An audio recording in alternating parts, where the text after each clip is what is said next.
The newly formed traveling crew, much to Trevor's chagrin, hadn't drifted apart the entire time they'd been moving together, which at this point had been over a day, including the night they had to spend hunkered down to avoid the patrols of winged terrors that soared over their head the more they moved, which in Trevor's head meant that they were more than likely doing something right. They were clearly moving toward a town with monster activity, considering that they were starting to reach the point where they were practically stumbling into the bastards every 5 feet when the sun went down. Speaking of which, the sun had just begun to go up, the monsters retreating over the horizon and disappearing into the skyline. Well, that was a close one. Speedwagon swallowed hard, watching the things flap into the distance. He had barely understood the monstrosity of Dio when he saw him, let alone the demons who lurked around them. He basked in the sunlight as it came up. It was beginning to seem more like a shield to him, a comforting blanket that the world draped over him to let him know that things were going to be okay. Speedwagon helped Poco to his feet as he got ready to gather his things, only to realize that Trevor had already begun walking, barely giving them a chance to get themselves together. Jonathan ran behind the man, placing a hand on Trevor's shoulder. Surely we can take a moment to collect ourselves. Trevor cut the man off, pointing into the distance. It took Jonathan a moment to spot what the man was pointing at, so Trevor clicked his tongue in response. And you want to hunt monsters? Good luck with that if you can't see what's right bloody in front of you. Jonathan flinched at Trevor's words, focusing his mind harder. A part of his head was surging with a desire to impress Trevor, the last member of the family that his father had so deeply respected, the Belmont clan. Jonathan took a breath. Do you mean that dark point along the horizon, right about where the sun is? He asked, his eyes finally adjusting to the light. Well, there you go, Joestar, Trevor responded, patting the man on the shoulder as he started moving forward yet again. The sound of confusion from Jonathan was as involuntary as it was immediate, so Trevor groaned as he turned around, regretting taking on this responsibility with every passing second. Taking the kid was one thing. Trevor could just shove him into a barn or something when things got rough and deal with whatever hell was awaiting them by himself, and that would be that. But now he had a group of would-be adventurers led by Jonathan Joestar of all people. A man so pampered and naive that Trevor wouldn't write off the idea that Jonathan would just try to talk down whatever creature would try and kill them next. It's the city, Trevor responded. Gresit is surrounded by walls, and it has been since the last time a monster invasion occurred there. One that my family saved the bastards from, not that they'd remember, Trevor continued. Trevor scratched at his stubble. The walls extend high enough to be able to see from here, and judging from the distance, if we hurry, we should be able to make it there at least a few hours before sundown. Wait, only a few? But the sun just went up, Jonathan asked. Do you happen to have a horse that I don't know about, Joestar? Trevor asked to Jonathan's silent voice. Great, so since I'd rather not spend another night being eaten by bugs in my sleep with my face to the dirt, we're gonna keep moving, so try to keep up. Think of it like one of those fancy breathing exercises you do. I believe you know it's called hormone, Mr. Belmont, William said to the man, just loud enough to be heard. Ah, yes, of course, Teach. Sorry about that. I guess it's hard to keep that level of attention to detail when your teacher just happens to run off on you. Isn't that right, Will? Trevor replied, not turning around. William eyed the man coolly, under the brim of his hat. He didn't respond to his words, the group continuing to move in silence. Reaching the city itself was a fairly long and grueling task, not helped by the fact that the group had barely exchanged more than a few words before arriving at the gate. They felt every passing second in silence, every footstep, every instance of their walk as they got closer. The nerves that moved through their bodies were getting even more strong, to the point that some of them were practically vibrating to the tunes of their own heartbeats. For most except for Trevor and Jonathan. Those two were in thought. Poco had said that his sister had been taken by monsters. That meant this town was likely overrun, at least during the night. Given that it was day, there wasn't much way of knowing what they would see the second the city doors opened, if they did at all. But standing in front of the gates, they didn't. Nobody came out to greet them, no person called at them from overhead. They were just met by nothing but a stony silence. That's rather odd. If the city is besieged by monsters, there should at least be somebody looking for passing soldiers. Somebody who could help them, Jonathan mused. There's always a chance they're being especially cautious, William thought aloud. Cautious of what? Trevor's voice interrupted his thoughts. We don't have wings or fangs, we're not night creatures. And the sun's overhead, so we're not vampires, Trevor replied. I'd wager there's just nobody watching the gate, which is a bad sign, admittedly. Wait, but why would that be? Speedwagon began, only to have Trevor halt his tongue with a wave of his hand. If they aren't patrolling the gates, then they're either dead, meaning we came here for nothing. Trevor began, a slight hitch in his voice when he saw the implications of that sentence reach Poco's brain. Yet another reason why Trevor was reluctant to have a child with him in the first place, but the damage was done. Or, Trevor said, lifting his voice up slightly, the boy he mused on looking towards him with slightly more hope in his eyes. The townspeople are fine, Trevor said, putting as little hesitance into that option as he could to make the kid less sad. Unfortunately, he wasn't done there, but he hoped the first bit would be enough to keep the kid calm for now. And the guards are busy, Trevor concluded. Busy? Speedwagon asked. What on earth would the guards be busy with? The citizens, William Zeppelin mused, Trevor nodding in response. Jonathan tilted his head at the two. The citizens? Why would... If you're asking the question, you probably don't want to know the answer, Johnny boy, Trevor replied, taking a few steps back from the door and examining the surrounding area. He spotted the sewage system from beneath, a steady stream of water flowing out of the city.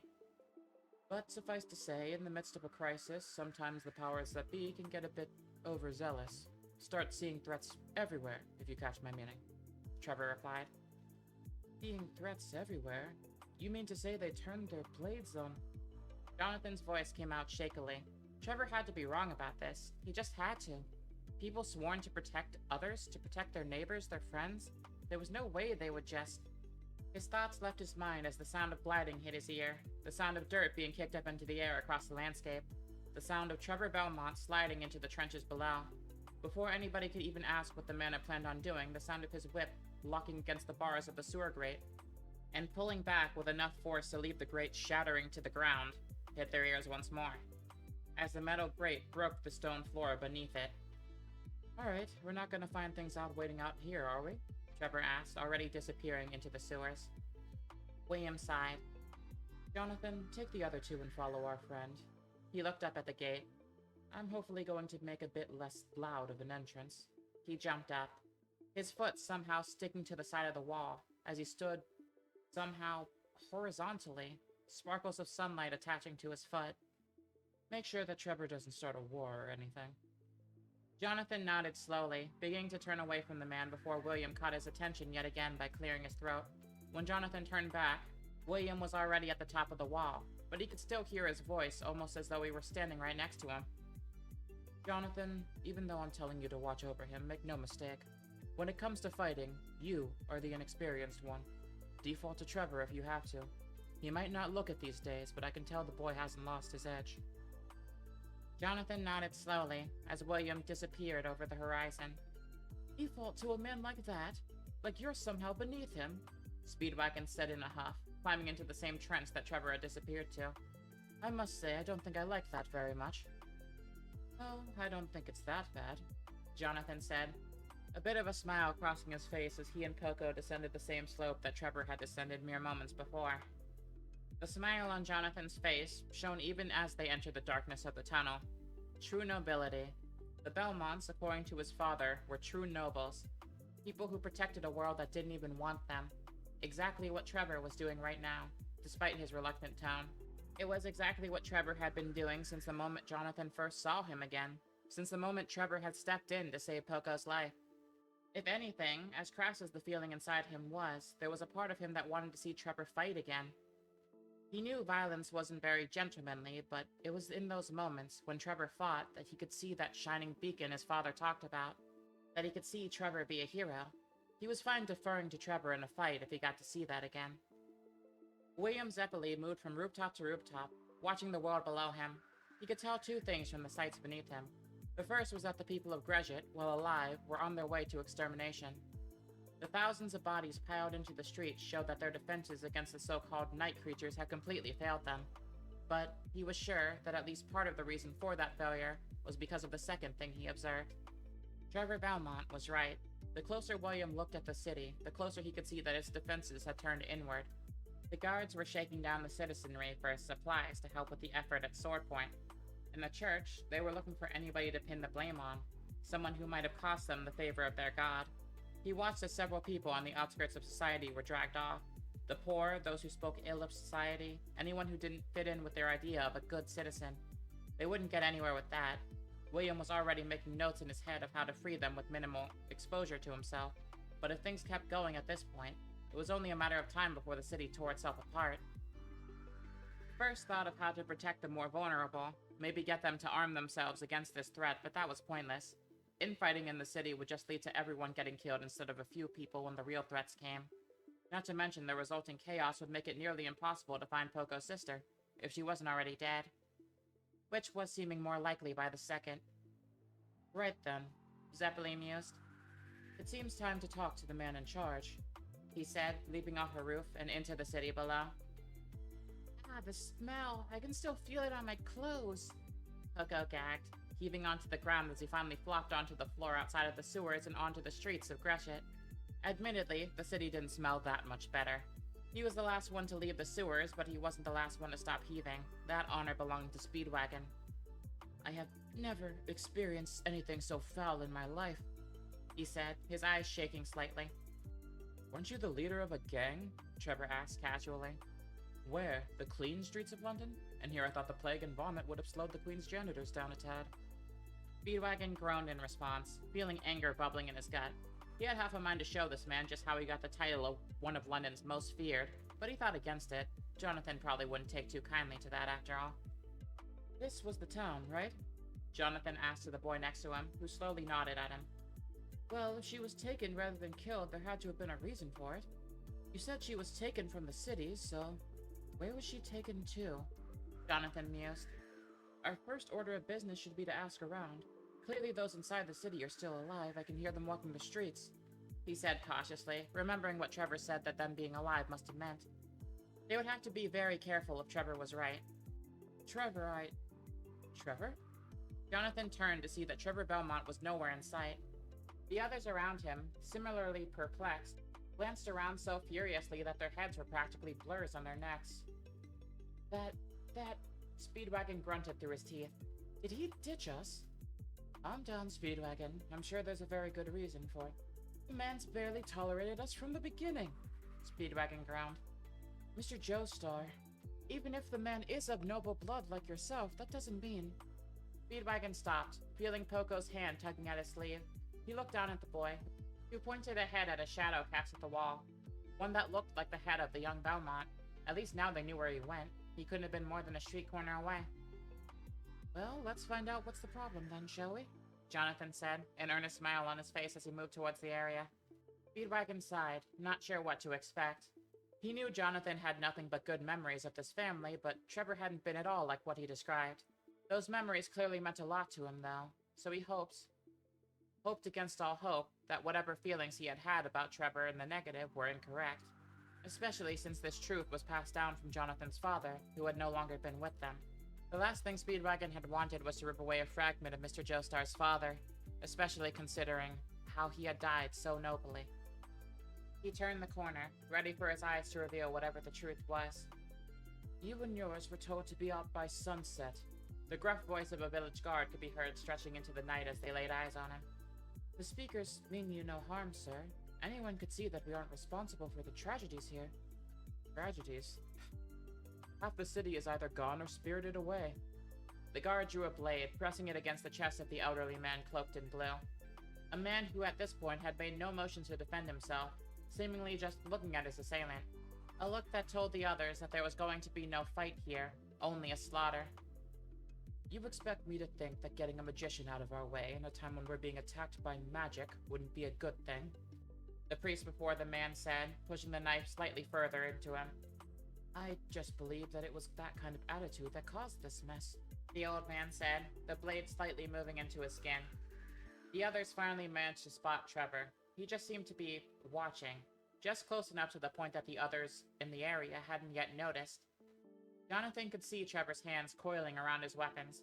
He understood the anger, but surely this man wasn't going to kill anybody. And surely Trevor shouldn't kill these men. They might have been cruel, but they weren't monsters. Would killing an old man make you less afraid of the dark? The older gentleman in blue asked. I don't know. It might make me feel a bit better. The guard snarled, his teeth shining into the light of day. The other guard looked positively thrilled with himself. Jonathan felt a bit of bile rising in his throat as he looked at them. The only human he had ever seen exhibit this kind of malice was Dio, and he was now a literal monster. A force of nature like none the Earth had ever seen.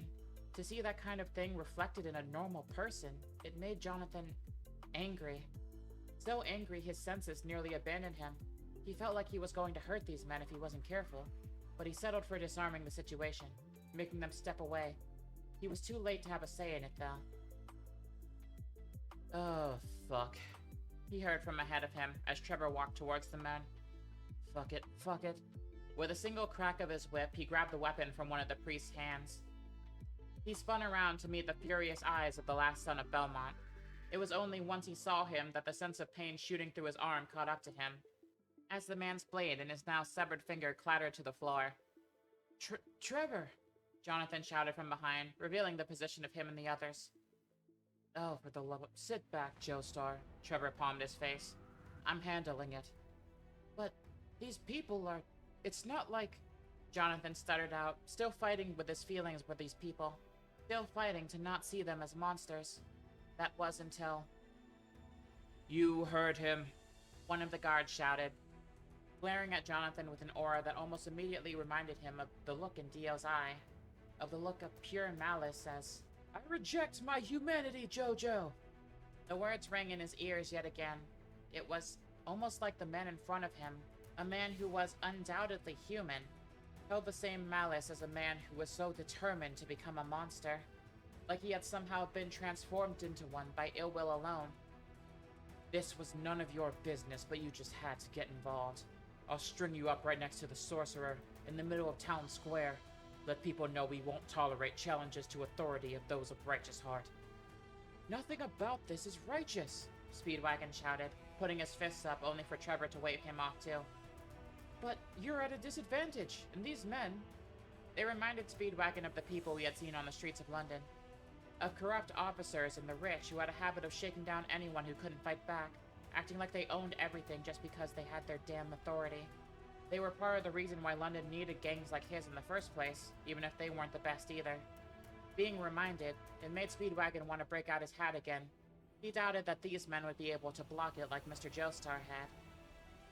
Disadvantage? Now who told you that? Trevor smirked, taking a few steps towards the guards. As it stands right now, you're only partially fucked. You can take your little finger and your dainty blade and go. Or, you could fight me, but keep in mind I am not in a very good mood for a variety of reasons. And, I'm not a particular fan of priests, so you might get a lot more hurt than I originally planned for. You could even end up dead, and despite that cloth hanging around your neck, I don't think you're going above. Just kill the bastard! The man on the ground, who Trevor had just taken the finger of, spat out. Well, I most certainly wouldn't do that. This is your last warning. A smile graced Trevor's face, and for a moment, Speedwagon saw it. A glimpse of what he had seen before when they first met, the noble pride of the warrior that laid beneath, breaking through the crust of the jaded man who had been traveling with them. You're welcome to try your hand at fighting me. In fact, I rather invite it. But just know, I am Trevor fucking Belmont, and I've never lost a fight. To man or bloody beast. The priest beside the recently disarmed one looked at Trevor, a look of fear crossing his face for a moment, before a knife slid out from under his robe. He charged forward, slashing at Trevor, who moved aside, and grabbed him by the neck with his whip, dragging him down. The priest crashed into the floor with a thud. He twisted himself upwards, throwing a jab with his blade, only for him to be caught by the wrist, and with a simple twist of his hand, Trevor jabbed the man's own blade into his leg. He dropped to his knee, letting out a screech that sounded more like a wounded beast than anything human, like a bat screeching into the night. Warned ya, Trevor replied, crossing his arms. It was in that moment that Jonathan noticed something. Trevor, in his current position, was standing with his back against the other soldier. His eyes were focused on the one kneeling before him, but the other one still had motion. He reached for a blade with his uninjured hand, going for a strike. He knew that Trevor said to stay out of this, but Jonathan couldn't let him get hurt. He ran forwards, right at the man who was leaping towards Trevor. With Jonathan's hormone-enhanced movements, he was just fast enough to get there before the man could reach Trevor. He caught the man's blade in his fist, using his hormone in his body to repel it as it flew into the air. The man tried to land a punch on Jonathan, who just blocked it with his own. I really don't want to hurt you, sir. Please, just... Jonathan's head moved back slightly as the man before him collided it with his own. As the blade that Jonathan flung into the air made its way back down, Trevor caught it. His back was still turned away from them, but in the moment he had easily expert precision. He threw it down, directly towards the man's foot, slicing through it easily, and just like that, both of them were on their knees. They finally had a look in their eyes, a look of being overcome by fear. Fear for the two warriors who had stood above them, glaring down at them with a look of righteous fury. Almost in concert, the two backed up, running at full speed as the other priest followed. You haven't won yet, you bastards!" they shouted, disappearing down the alley. "Yep, I've heard that before," Trevor shrugged, Jonathan glancing at him. "That trick you used with your knife, you would have been fine had I not jumped in, wouldn't you?"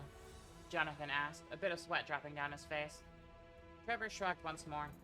The priest's footsteps were clumsy and loud. It was pretty easy to tell where he was, not to mention the shadows were moving in my direction.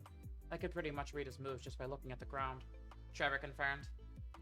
"Which is what you were doing by looking down at your kneeling enemy," Jonathan replied, astonished. They might have been around the same age, but Trevor was truly his elder in combat. He didn't even come close. "That violence was unnecessary, sirs," the man they saved spoke, rising from the ground with a gentle smile crossing his lips. "But appreciated nonetheless. I am the elder of the speakers. Thank you for the kindness you have shown. And most certainly," he looked more to Trevor than he did to Jonathan, "the restraint you showed." "Oh, it was no issue, sir. If anything, Trevor could have handled." "Thanks appreciated, on both our behalfs." Trevor cut Jonathan off as he waved the others in. When they got close enough, he grabbed Poco by the wrist and moved him forward. "If you want to help to show your appreciation, this kid lived here. Apparently, his sister went missing in the area. If there's any chance she's still alive, I could appreciate your help in finding her. I know speakers tend to have the lay of the land when they travel." Jonathan's eyes lit up for a moment. "Oh, yes, if you could, sir, it would be most appreciated." He hadn't even thought to ask for help in the moment. He was just going to go about looking for the others in the town himself. The speaker's eyes met theirs. "I most certainly could. That is, if the four of you wouldn't mind taking a short walk with me," he replied. "Oh, well, I'd certainly be happy." "Where?" Trevor's voice once more cut off Jonathan. The man before the pair smiled. "Nowhere dangerous, I assure you. I just think that it's important you get the whole picture before you act." Trevor nodded, Jonathan doing the same mere seconds after, as the pair followed the man, disappearing into the city. William Zeppeli walked through the grand doors of a church, the priest of the church standing at the apex of the pedestal, his loyal servants surrounding him. These so-called men of peace were handing out weapons to one another, preparing to go back out into the streets. He could spot dried blood on the weaponry, some of which was still fresh. That alone proved to William that it couldn't be monster blood. That would have dried out from last night. The door shut behind him with a thud, as the eyes of everyone drew around him. "Excuse me, but this is a private... You are the Bishop of Targoviste, correct?" William asked, taking a step towards him. The priests around him drew their weapons, surrounding him in an instant, which he barely seemed to notice. "We have words to exchange." "I don't believe we. I have little interest in dancing around the point here, especially with what you've done." William narrowed his eyes, snapping his fingers as he gestured at the man. "This conversation is not a request. Proceed with hostility at your own peril," William replied. The bishop narrowed his eyes at him. "I only take orders from one being, and I assure you it's not you," he responded, waving to the men below him who rushed at William. William casually jumped into the air, crossing his arms as he landed full force on top of his assailants, sending a huge surge of Hammam through them that pushed out towards the others in an instant. A wave of golden light surged through their very veins, overloading them to the extent that they couldn't move. The crowds collapsed one by one. William jumped from the head of the last man to fall, landing on his feet, head to head with the bishop. "I suppose we're the last one standing, then," the bishop replied. "That was magic, was it not?" "As a matter of fact, no, it wasn't," William corrected. "Though I wouldn't be surprised that you'd mistake it. It wouldn't be the first mistake you'd made recently. You'd walk into my territory, into a house of the divine, and insult one of his speakers." The bishop narrowed his eyes. "I wouldn't do this in most churches, but to a fanatic like you, yes," William replied. "Especially since this whole situation is your fault." The priest opened his mouth to argue, but William shut him down quickly, bashing through his podium with only a modicum of effort, as wood fragments flew through the air. I understand the purpose of faith in people's lives. William continued. As a matter of fact, I have my own, though it's hardly conventional. For many people, faith is what keeps them sane. The idea that there is something out there, looking out for them, protecting them, that I have no issue with. He moved forwards again, until he was mere inches away from the bishop. But what you've done, not just here, you've weaponized faith. You've used it and your authority to kill an innocent woman. You started all of this, and you still have the gall to not only act high and mighty, but continue to suppress people, to inflict your will on others in the name of peace. An innocent... Oh, so you speak of the witch, the priest said, venom layered in his voice. I speak of the scientist, you utter buffoon. William glared at him. The woman married to the most powerful individual to ever walk the earth. Married to a devil who walked this land, the bishop shouted. A beast who feasted on human... Dracula hadn't killed a single human being in over a century, William replied, the priest stepping back slightly.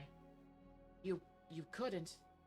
Unlike you, people like me have to know a certain bit about monsters. I have numerous connections with people who are keeping a very close eye on him. They told me, reliably, that in recent years, not only was he not a threat, he was actively moving towards being an ally. You were only able to kill her because he went out to see the world, to connect with other people. William clenched his fist. You have robbed the human race of a potential protector and brought doom upon all of us. And then I come here to find that you're already ready to tear another city apart, turning your blades against your neighbors, showing your refusal to learn your lesson. I prefer not to use violence against normal human beings. I find it crass. But make no mistake, if you choose to continue down this path, if you hurt a single other innocent person, it will not be a monster who you come face to face with. Any being who would stand in the way of my judgment might as well be a monster, the priest responded. You can feel free to make your threats, but I will not be harmed here. I am a man of the divine, in the house of the divine.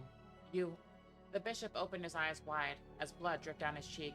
He slowly reached up his hand to feel the cut, feeling the sting move through his muscles. William shook his hand slightly, sparks tumbling off of it from the hormone flowing through it, right down to his nails. If there is a god, I don't imagine he's very happy with you right now, so I don't believe there is anywhere on Earth you can hide from me. I advise you to remember that. William turned around, walking down the steps of the church's pew. If you arm anyone else, it will be to protect the citizenry, or it will be to draw my attention. Choose wisely. His voice echoed through the area as he disappeared, leaving the bishop, breathing heavily, a mixture of rage and fear pushing through his body. As the last conscious person there, watching the sun slowly grow dimmer against the stained glass windows. By the time Jonathan and Trevor had arrived inside where the speaker had been leading them, which by all accounts was a small shack, they could tell it wouldn't be long before the sun went down, maybe a little over an hour at most. And they hadn't gotten a solid lead yet. If they weren't careful, they would have to defend this place the entire night. If it was any other circumstance, at the very least Jonathan would have been fine with such a sacrifice. But the person they were looking for, surviving yet another night lost to whatever had taken her, would make it that much more unlikely that she would survive. Time was of the essence in nearly every sense of the word. Yet, though Jonathan was sure that Trevor felt the same time crunch bearing down on top of the both of them, he seemed fairly unbothered, leaning against the wall as they took in the sights of the other speakers to fill their eyes. They seemed to watch the new entries, including Poco, with a mix of curiosity and a tinge of fear. Jonathan felt a tinge of pain in his throat as he watched these people welcome their lost member. None of them looked like they were doing very well. They were already practically shaking at the door moving, let alone the entry of capable fighters. He could only imagine what they had been through to make them so jumpy. Not to mention the fact that these people were pacifists by oath. They couldn't defend themselves. They must have been terrified. Though, even as the elder speaker explained the situation to his subordinates, he saw that they still held their pacifism in high regard. In fact, one of the younger members seemed horrified that violence was used in any capacity, even to protect one of their own. In Jonathan's eyes, it was the height of true beliefs in one's principles. Relax, kid. I'm not about to go to war on your behalf or anything. My family's always been on good terms with the speakers, believe it or not. Relatively. Trevor sighed. Relatively? Jonathan asked, turning to the man. Speakers aren't always as pacifistic as they claim. My father learned that the hard way. Trevor whispered to him, with a wink. Jonathan nodded slowly, though he got the impression that the ones before him wouldn't behave that aggressively. Jonathan cleared his throat, drawing the attention of the speakers in the room. We mean you no offense, sirs, truly, but we couldn't just let that injustice stand. I do hope you accept our humble apologies if we disrespected your beliefs. His apologies, Trevor corrected. He didn't intend on apologizing for a single damn thing. The speakers looked at Jonathan, the man's earnestness leaking into their minds and bodies. Trevor could swear that he actually saw the point where the tension left them. They almost seemed casual now. He shook his head. Jonathan might have not known much about the outside world, most certainly not its dangers outside of monsters. But, he supposed, Jonathan was a hell of a lot better at dealing with the talking bit, at disarming people and getting them to trust you enough to get information out of them without an argument. That was fine by Trevor. It was the thing he hated most about traveling anyhow. But he had to admit, the Belmonts could have used more people with skills like that, especially back in the day. Now that your speaker has been rightfully returned to you without a hair on his head harmed, thanks to us, by the way, I would like the information you promised us, Trevor replied. Information? The younger speaker asked. The older one nodded, pointing at Poco. It appears the young lad here has lost a family member, his sister, and she used to live here, he explained. The younger one stiffened at his words. Was she not among the bodies outside? The young man asked. Trevor shook his head. I checked on the way here. I asked the little runt every detail about her that he could remember while we were traveling. I have a pretty good knack for painting pictures in my head based on details alone, something that a monster hunter needs. Identifying a creature you're looking for at first glance makes the difference between life and death for people like me. I can tell you for certainty, she's not out there. I see. That's unfortunate, the younger speaker replied, the mere sentence in of itself drawing tears from Poco. What you see outside, the ruins and death that surround us, those are the results of the armies of Dracula. There is no doubt about that, but there is another. One determined not to annihilate all presence of humanity, but rather they've chosen to take it, or rather, to take the humans themselves. They've even been fighting with Dracula's people in the street over our fate. It's brought a sense of doom, knowing that no matter which side wins, neither seem to have our best interests at heart. Two hordes of undead fighting each other. That sounds familiar, Trevor sighed. Dio, Jonathan said in the same breath. To think that he had spread this far out already. Dio was always intelligent, but at the very least it seemed that they would be able to put an end to this soon. Almost the second that thought crossed Jonathan's mind, Trevor's voice broke it into pieces. Dio's forces are here. I doubt the man himself is. He turned to Jonathan. You were the one saying how bloody smart he is. Considering the fact that his forces are crashing against Dracula's, it seems that this is likely their way of declaring war, or at least starting one. I doubt he thinks he can win the war against the King of the Vampires just from taking over the single town. He probably outsourced it to a lackey. I see. I understand. Jonathan nodded. So Dio was taking his place as a leader then. He always seemed to think that he belonged at the top, like people existed for him to rule over. He could only imagine what kind of person Dio would allow to oversee his ambitions. Do you know where these people were taken? Jonathan asked the speakers. As a matter of fact, the older man began, we do. One of our people, the wisest among us, she heard a legend. The legend of the sleeping soldier. Oh, for the love of... Trevor put a hand to his head as Jonathan glanced at him in confusion, the story never crossing his mind. Trevor groaned. Supposedly, humanity has a mighty protector sleeping beneath our feet in some catacomb. Someone prophesies to help us in our darkest hour. Mighty convenient, and most certainly not worth the effort of looking for. Sypha, she did find a catacomb nearby, the old man explained. And from you dragging us here, I'm guessing it's a vampire den? The place where Dio's people set up shop? Trevor groaned again, scratching at his head. Oh, it's gonna be really hard to drag the kid's sister out of there. What a pain. The old man shot to his feet. If you could you please bring our fellow speaker back to us as well? Of course, Jonathan shouted. I fully intend on freeing every person from their captivity. Don't worry, sir. Oh, you bastard, Trevor grunted. This was the downside of allowing him to follow. Trevor should have figured that he'd be signing him up for something he didn't want to do sooner or later. Alright, fine then, he responded. But only if you get yourselves out of the damn city before then. These people are liable to tear you apart on the slimmest assumption that it might protect them from the undead. We can't agree to those terms, the speaker replied, melancholy mixing with the exhaustion in his tone. These people, their leaders, don't have any medicine, shelter, infrastructure prepared for them. They need our help. We can't make them leave if that's the case, Trevor. They could be all that stands between. Helping shouldn't come at the cost of their lives, Joestar. Especially since the town has made it very clear that it doesn't want any damn help. Trevor responded. You don't understand. The younger speaker spoke up. We can't just turn our backs on our responsibilities. Our people are sworn to. Trevor turned around, revealing the sigil on his cloak. You are a Belmont, the boy said. I thought that you were all... Wiped out? Yeah, we were. Because we followed our oath too, even when people turned against us.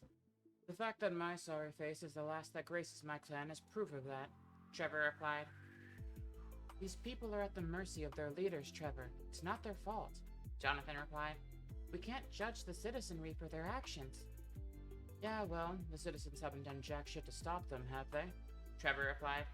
That's the only reason those bastards are in charge in the first place.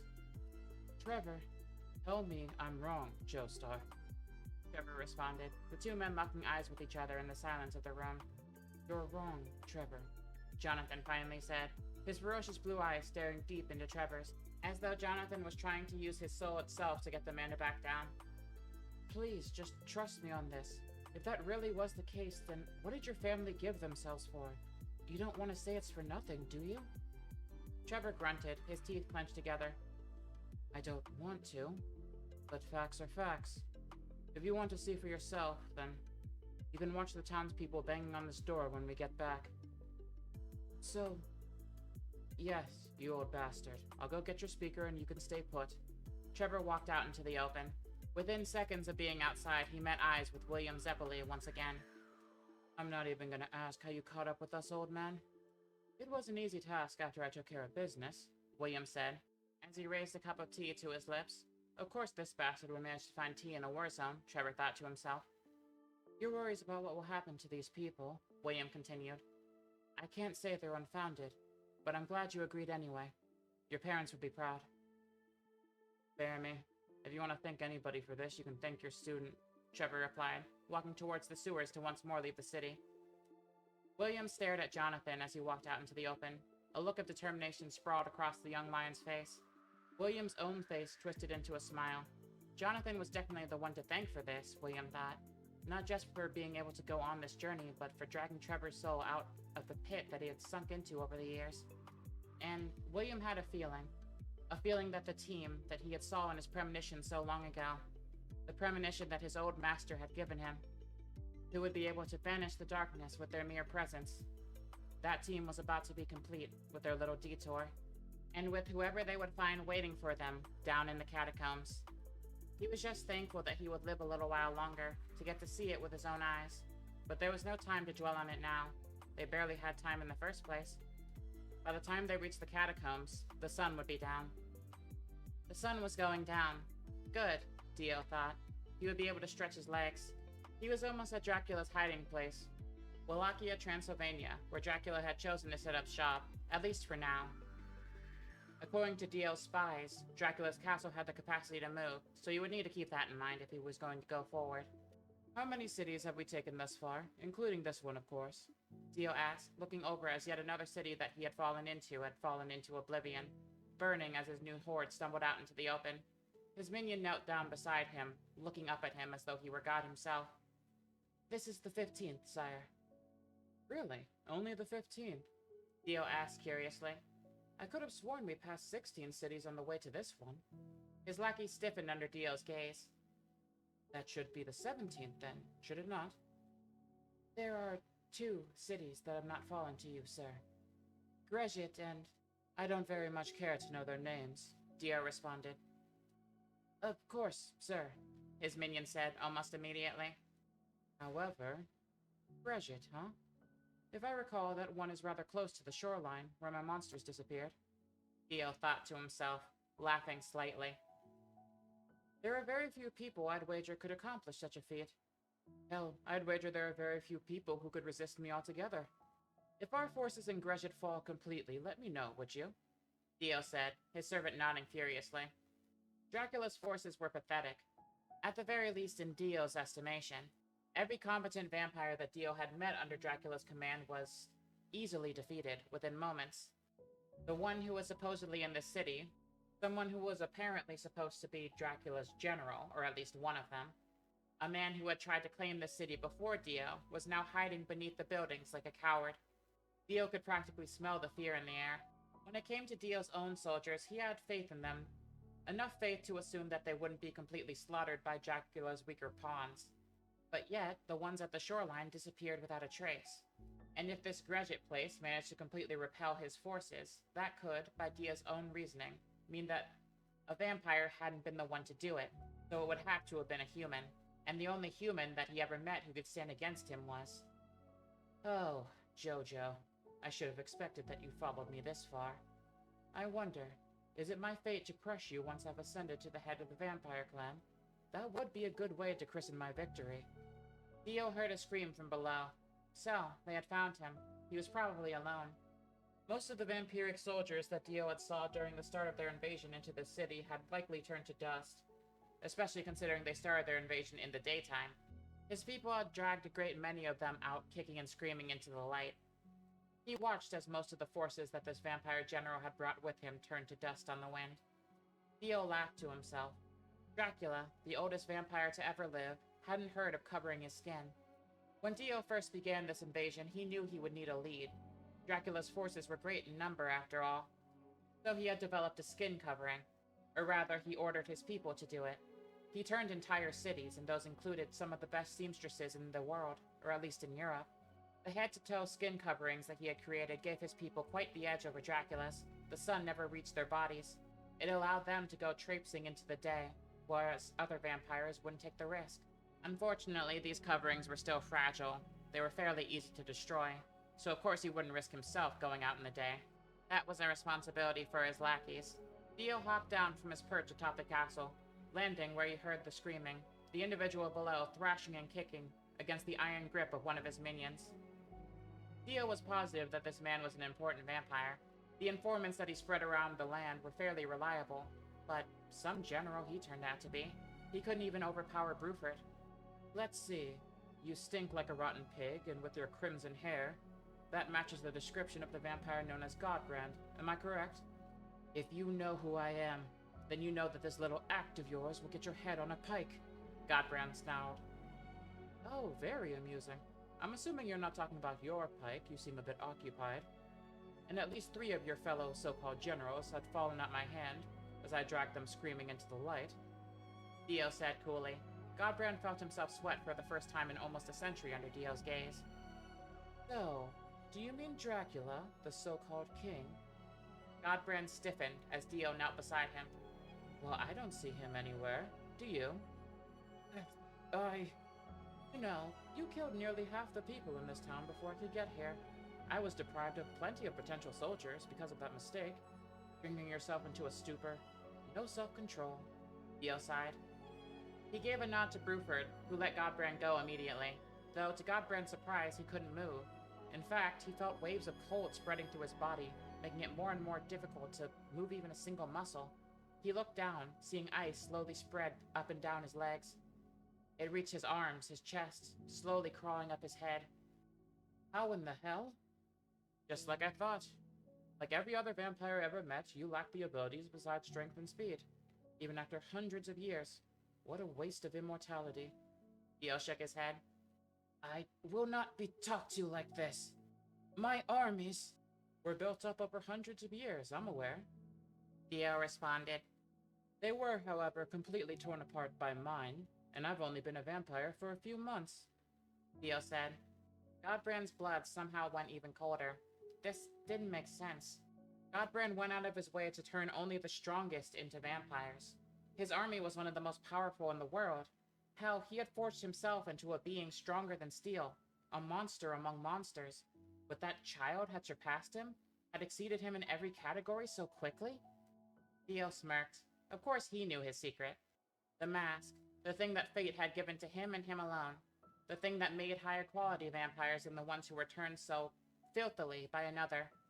Dio, unlike them, didn't have to rely on anybody else to ascend. Have you ever seen Dracula do something special like I can?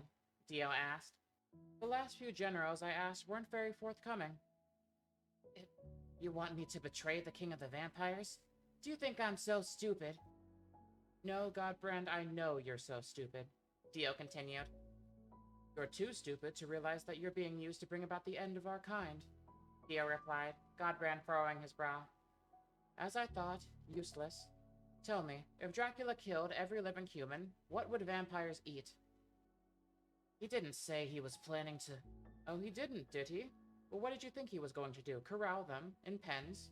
I heard similar from the others, who were also too stupid to question anything. Humans killed the man's wife, the person he loved the most in the world. He's not going to make a coherent long-term plan. He's on a suicide mission. Dracula's not going to go crazy over some... If he wasn't going to go crazy, then why would he declare war on humanity now? Do tell. Dio asked calmly, Godbrand looking to the ground, as realization swept over him. Damn old man. Going to kill him. All this over a short-lived subspecies. A loud crack rung through the air, as Dio's fist struck the side of Godbrand's face. I cannot stand this attitude. It's utterly incomprehensible. No wonder every vampire was ready to kneel at Dracula's heels. The process of turning into a vampire must have killed all your brain cells. Dio spat on the ground. Don't get me wrong. Humans are our food. That's a simple fact. Nothing more, nothing less. But we are human. Or at least you are. Humans given a great blessing, but human nonetheless. Forgetting that and thinking as humans as nothing but pigs for slaughter makes you give up everything that made you better when you were human. Even when I was supposedly a member of that race, I was a god among chimps, and I intend to use that same skill, that same mind, to topple this whole world. Godbrand laughed. You have a soft spot for these pests, do... Cover his mouth, Dio replied, as Bruford once more appeared in front of Godbrand, pressing his mouth against the man's face. His muffled speech barely reached Dio's ears. I hold no soft spot for humans, but... Dio's mind flashed back to the moment when he had first been outwitted and impaled by him, left to burn alive in the ruins of what had once been his home. Treating them like nothing but animals would be a mistake that would lead to ruin. Just as we hunt them, they hunt us. It's a battle of wills, and only those with the strongest will, only those with the largest minds, the biggest capacity for greatness, come out on top. It is not a difference of species, you fool. It is a difference of very being. Being a vampire in of itself gives you no right to being higher on the food chain. If one is stupid, foolish, or just wastes their gifts, Dio looked at Godbrand, harder with each passing word. Then they might as well be food for humans. It's a shame. There's no more place for conversation with such a foolish man. Dio slowly gripped his hand open and shut. He could feel his blood pulsating through his veins, as his body prepared to try out the new technique he was working on. Godbrand began shaking violently, barely managing to escape Rupert's hand over his mouth for a moment. Wait, you don't need to kill me, Godbrand shouted. I'm sure we can work something out. You want a rule? I'll help you kill Dracula. Storm. Dio's laughter drowned out the man's voice immediately. Kill Dracula? Please. I'm becoming more and more sure that the man is just an old soul hanging on too long. You would be no match for him, though. I'm sure he'd probably sneeze in your direction and it would all be over. With that said, Dio's twitching in his hand got worse, his hand moving more sporadically through the air. It would be good to have a path into his meeting area. If I'm going to keep thinning out his army, knowing what his plans would be making this a lot easier for me. A wicked grin slowly sprawled across Dio's face. He knew Dracula would keep ramming his soldiers into the humans' defenses, and he probably wouldn't give much thought into why they kept disappearing. Slowly, his forces would diminish, as the so-called King of Vampires would be dragged into a war across two fronts, one that he didn't even know he was in until it was too late. A war between the human race and a superior race of vampires. By the time Dracula would have taken a moment to pull himself out of his anger-fueled madness, that was, of course, after Dio had taken care of the so-called night creatures that had seemingly endlessly roamed through the sky. Though, he was sure that was something that he could use the man in front of him for. Normally, I'd simply kill the other vampires I encountered. I hadn't turned them, so they had no loyalty to me. But recently, I thought of an idea. You don't have my vampiric sense influencing your judgment, but you wouldn't have to have any if there was a piece of me within you. Something popped up in Dio's hand. It was wriggling like some sort of snake, moving around almost like it was alive. I call it a flesh bud, something to keep outsiders in line on the rare occasion I need to. I haven't tried it yet, so consider it an honor. He grabbed Godbrand by the chin, who continued to struggle weakly against the man before him. Like I said, being a vampire has nothing to do with being at the top of the food chain. Even as one, you're at my mercy. Godbrand's eyes widened as Dio moved slowly to bring this wriggling creature directly to Godbrand's forehead. A single tear rolled down Godbrand's cheek as the blood drilled directly through his skull, his hands dropping limply to his side. For a moment, Dio was sure that his experiment had failed and just killed him. That would be unfortunate. He'd have to go back to the drawing board. But he was proven wrong as Godbrand began to move again, animating to life in an instant. The man kneeled before Dio, breaking through the ice just to do so. Lord Dio, I would be honored if you could tell me how I could serve you. Dio stood in wide-eyed surprise for a moment. He expected it to work eventually, but on his first try, he truly was a prodigy. Yes. Dio suppressed a cackle of victory. I'm sure you would, wouldn't you? Hey everyone, thanks for checking out part 2 of Earth OCU, JojoVania. I managed to lay the groundwork for the introduction of Sypha and Alucard to this universe, and that was really exciting for me to do. I even managed to lay the groundwork for some hints of new stuff coming in the series in the future. As you can see, this video is also a bit longer. Partially because, since taking the time to take breaks for myself, I've had a lot more energy to write.